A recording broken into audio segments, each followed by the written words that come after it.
Can you just talk a little bit about, obviously a lot of parents this morning just concerned about safety, that if there was a gun at a basketball game, where else could there be a gun? Can you just talk in general about the safety and security of students within FCPS?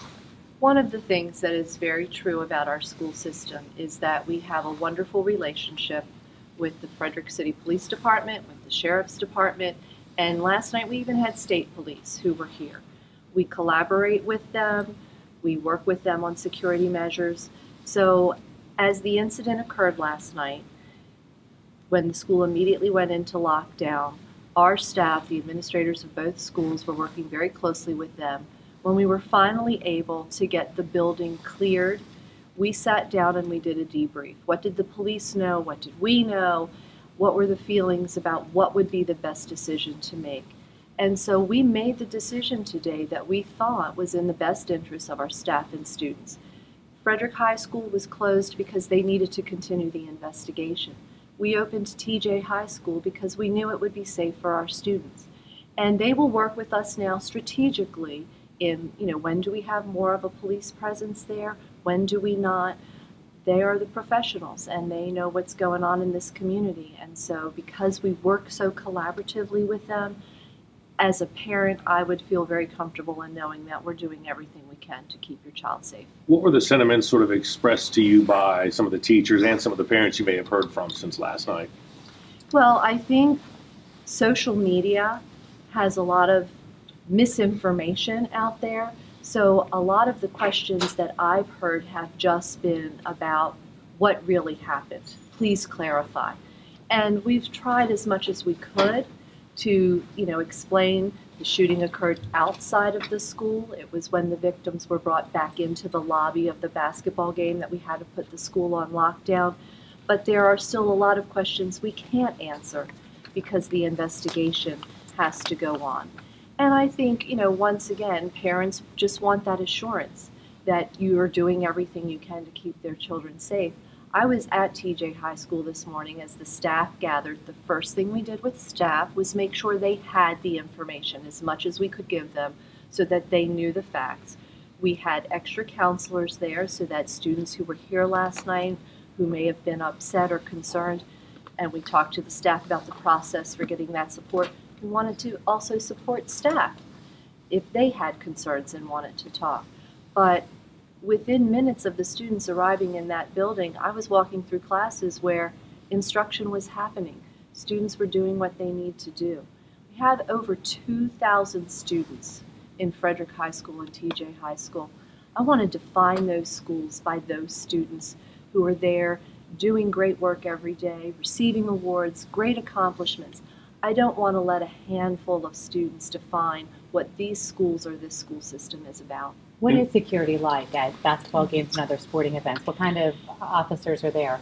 We have security at most of our sporting events, and the amount of security will depend on the intensity of the event. So last night was a JV basketball game. Typically, you do not have a large crowd of spectators at JV basketball games. When we know we have rivals playing each other for the county title in football, we're going to have much more of a security presence. So once again, that's something that our administrators work through, talk about, and decide what level of security they feel would be best for that particular event. Do you think that might change moving forward now that this has happened? Well, I think anytime you have something like this happen, you're going to sit down and you're going to reevaluate, you're going to take a look, what are the process improvements we have to make. But once again, the school system will not do that in isolation.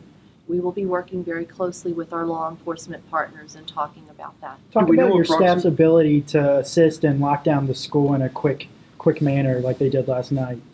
Well, once again, because we work so closely with law enforcement and we do a lot of drills and practices so that our administrators and our teachers know how to respond in the event of a crisis like we had last night.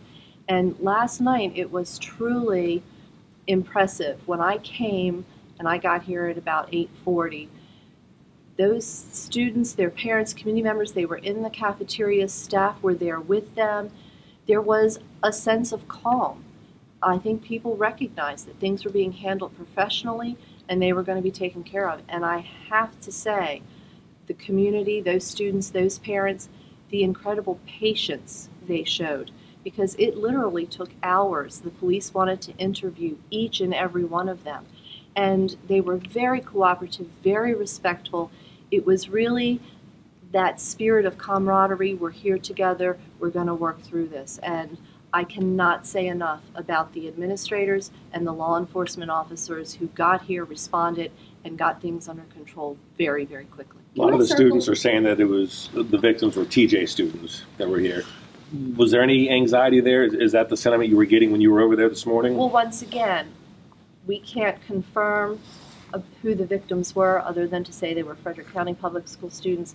TJ High School's JV basketball team and their cheerleaders were here last night. When that incident happened, we want to be there to support students who were here when that happened, and that's why we went to TJ High School this morning. Can I circle back to the security in regards to the staffing that you have here?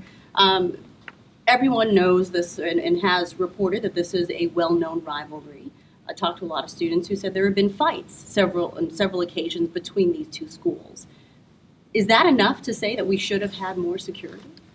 We had security at the game last night. But you said it didn't rise to the level of maybe a larger football game where more people would attend. We have security at our events. We had security here last night. We evaluate how many security officers to have based on the crowd we're expecting. You know, if you're going to have 700 spectators as opposed to 40, then you may want more of a presence. But there was security here at the game last night. Do we know how many about any security fighting that officers? happened before? No concerns about any fighting that possibly could have happened between these two teams before? Well, once again, that's one of the things that we will take into consideration when we assign staff. Historically, JV basketball games have not been where we see incidents occur as often. The other thing people are talking about is that this could be gang-related. Students are saying that. We talked to the captain a little while ago. He said he's looking into that, among other things. Is that something that you've been concerned about, not just in this incident, but looking at your schools here in Frederick County? Have you been dealing with that? Well, once again, anytime you have issues in the community, they are going to impact the schools. And that's why our relationship with law enforcement are so critical. I was asked earlier today about, do you do things to try to prevent students joining gangs? Absolutely, and we do that in collaboration with the Frederick City Police Department. So until they've really been able to complete their investigation, some of those questions will go unanswered.